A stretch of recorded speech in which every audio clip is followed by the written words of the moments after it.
In Municipal Park, Kharar, with our NGO, Samaj Sanrakshan Samiti, we conducted a workshop with Safaikaramcharis, Ragpickers and work supervisors. We exchanged our views on waste segregation, how it makes waste management easy and helps raise income levels of workers.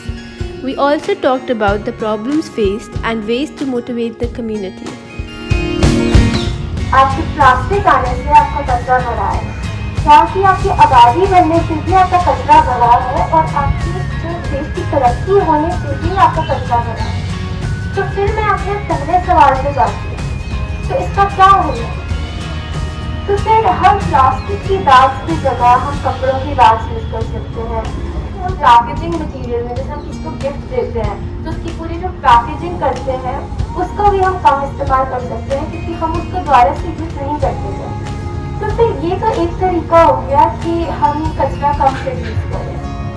तो फिर दूसरा तरीका ये है कि हम waste को segregate करें, गीले कचरे और सूखे कचरे। अब आपको तो पता ही होगा कि गीला कचरा माने कि जो हमारा किचन और गार्डन का वेस्ट, जैसे हमारे छिलके और फूल और पत्ते, ये सारी चीज़ें।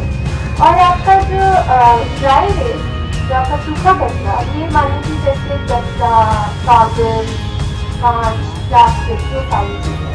तो जब हम इसको सेपरेट कर लें, यानी कि अलग अलग कर लें, तो फिर इसकी भी हम एक वैल्यू निकालते हैं। तो आपके हिसाब से जो लोग कचरा ना अलग करें उनका क्या करना चाहिए?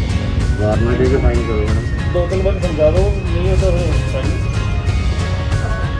Towards the end, we also conducted a yoga session in which we taught some simple Isha yoga exercises, bringing alertness and health benefits to all.